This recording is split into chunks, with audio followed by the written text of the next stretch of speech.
Delhi Lal Qila blast मामले से जुड़ी अब बड़ी खबर है जिस पर नजर डालते हैं।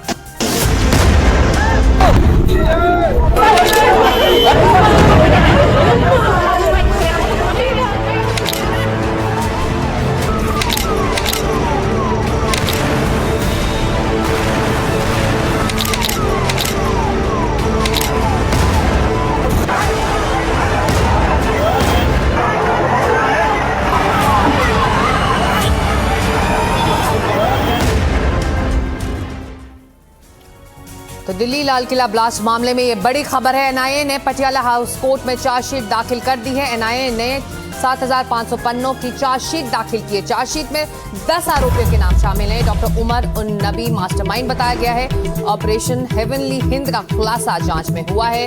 टीएटीपी विस्फोटक से हाई इंटेंसिटी ब्लास्ट किया गया। ड्रोन और रॉकेट और आईडी हमलों की साजिश रची गई। 6 राज्यों तक फैली एनआईए की जांच जम्मू कश्मीर, दिल्ली, हरियाणा, उत्तर प्रदेश, महाराष्ट्र और गुजरात तक हुई। चार्जशीट में 588 गवाह, 395 दस्तावेज और 200 से ज्यादा सबूत शामिल किए गए।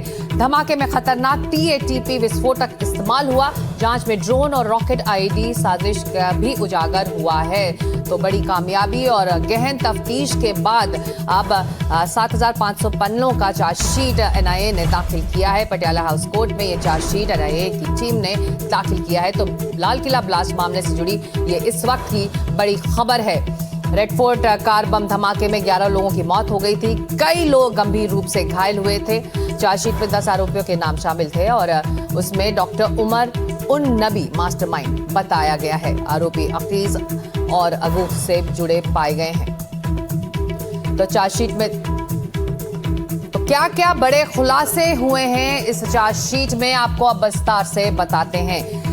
एनआईए ने 7,500 पन्नों की चार्जशीट दाखिल की है। चार्जशीट में 10 आरोपियों के नाम शामिल हैं। डॉक्टर उमर उन नबी को मास्टरमाइंड बताया है एनआईए ने।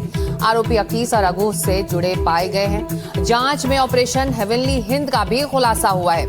टीएटीपी विस्फोटक से हाई इंटेंसिटी ब्लास्ट की साजिश थी।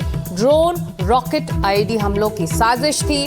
6 राज्यों तक ये पूरा नेटवर्क फैला हुआ था और एनआईए की जांच में सभी खुलासे हुए हैं। 10 नवंबर 2025 को लाल किला के पास एक जबरदस्त कार में बम धमाका हुआ। 11 लोगों की इसमें मौत हो गई। धमाके में कई लोग गंभीर रूप से घायल हो गए थे। मुकेश सिंह सेंगर हमारे सहयोगी अब लाइव हमारे साथ जुड़ रहे हैं इस बड़ी खबर पर। बहुत विस्तार से गहन जांच के बाद ये चार्जशीट दाखिल की गई है और कई अहम खुलासे भी मुकेश इस चार्जशीट से हो रहे हैं इस बम धमाके को लेकर। देखिए सकता बिल्कुल 10 नवंबर 2025 को लाल किले के बाहर ब्लास्ट हुआ था जिसमें 11 लोग मारे गए थे और इस मामले की जांच बाद में एनआईए को सौंपी गई थी। एनआईए ने करीब 7 महीने की जांच के बाद दिल्ली के पटियाला हाउस कोर्ट में 7,500 पन्नों की चार्जशीट दायर की है। ये चार्जशीट इतनी बड़ी है जिससे आप अंदाज़ा लगा सकते हैं कि जांच का दायरा कितना बड़ा होगा। इसमें सैकड़ों की संख्या में जो गवाह हैं उनको शामिल किया गया है और 288 सबूत इस चार्जशीट में शामिल हैं। एनआईए के मुताबिक इस पूरे हमले का मास्टरमाइंड उमर उन नबी था जो कि सुसाइड बॉम्बर था और हमले में मारा गया था। एनआईए के मुताबिक ये जो पूरी कॉन्स्पिरेसी है ये आतंकी संगठन अंसार गजवत उल हिंद और अलकायदा इन इंडिया सबकॉन्टिनेंट यानी कि AQIS इन दोनों संगठनों की साजिश थी। साथ में जैश ए मोहम्मद शामिल था और ये जो आतंकी हैं इन्होंने 2022 में ही मीटिंग की थी और 2022 में ही देश के अलग अलग हिस्सों में ये जो पूरी कॉन्स्पिरेसी है हमला करने की वो तैयार हो गई थी और तब से लगातार ये आतंकी हमला करने की प्लानिंग कर रहे थे। इन्होंने जो विस्फोटक है वो ऑनलाइन और ऑफलाइन दोनों तरीकों से इकट्ठा किया। जो तमाम सामान है वो देश के अलग अलग हिस्सों से इकट्ठा किया और लगातार ये विस्फोटक इकट्ठा कर रहे थे। एनआईए के मुताबिक जो हमला हुआ, जो विस्फोट किया गया लाल किले के बाहर, उसमें टीएटीपी जो खतरनाक विस्फोटक होता है उसका इस्तेमाल किया गया। एनआईए के मुताबिक ये सभी आरोपी जो है एक बड़े ऑपरेशन के तहत काम कर रहे थे और लगातार उसी ऑपरेशन के तहत पूरे हिंदुस्तान में जो है बड़े आतंकी हमला करने की फिराक में थे और साथ में शरिया कानून लागू करने की फिराक में थे। एनआईए ने अभी तक इस पूरे मामले में कुल 11 आरोपी गिरफ्तार किए हैं जिसमें एक महिला डॉक्टर शाहीना शहीद भी शामिल है।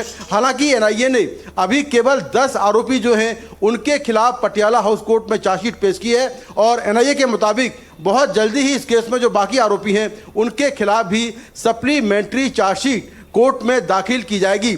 तो एनआईए के मुताबिक ये जो पूरा मामला है इसके जो तार हैं वो पाकिस्तान से लेकर टर्की और अफगानिस्तान तक जुड़ते हैं, क्योंकि इस मामले में जो उमर उन नबी और जो बाकी के आरोपी हैं वो कई बार टर्की गए थे और टर्की में उनकी मुलाकात वहां पर हैंडलर से हुई थी जो कि पाकिस्तान के रहने वाले हैं। मास्टरमाइंड जो है उसकी पृष्ठभूमि के बारे में भी और क्या जानकारी चार्जशीट से निकल कर आ रही है? उमर उन नबी नाम बताया गया, मास्टरमाइंड इस ऑपरेशन हेवनली हिंद का है।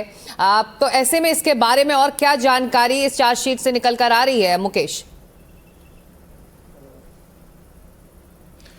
देखिए, मास्टरमाइंड उमर उन नबी को कहा गया है, लेकिन इसके पीछे जो पूरे कॉन्स्पिरेटर हैं वो पाकिस्तान में बैठे हुए हैं, ये जानकारी मिली है। हालांकि अभी चार्जशीट की कॉपी हमारे पास नहीं है। अभी जो कोर्ट है वो इस चार्जशीट पर संज्ञान लेगा और संज्ञान लेने के बाद चार्जशीट में और क्या अहम बातें हैं वो निकलकर सामने आ पाएंगी, क्योंकि चार्जशीट में एनआईए ने यह भी बताया होगा कि इसके पीछे जो कॉन्स्पिरेसी है वो किन लोगों ने की है। लेकिन सूत्रों के मुताबिक पाकिस्तान में बैठे कुछ हैंडलर टर्की गए थे और वहां पर इनकी मुलाकात उमर उन नबी और जो बाकी केस के आरोपी हैं उनसे हुई और उसी के बाद 2022 से देश के अलग अलग हिस्सों में हमले की प्लानिंग हुई। एनआईए के मुताबिक ये लोग हमास की तर्ज पर रॉकेट और ड्रोन से भी हमला करने की फिराक में थे और एनआईए ने जांच के दौरान कुछ ड्रोन बरामद किए थे और ये भी जानकारी मिली थी कि हमास की तर्ज पर ये रॉकेट भी तैयार कर रहे थे, जिसका मकसद था देश के अलग अलग हिस्सों में हमला करना और साथ में पूरे देश में शरिया कानून लागू करना।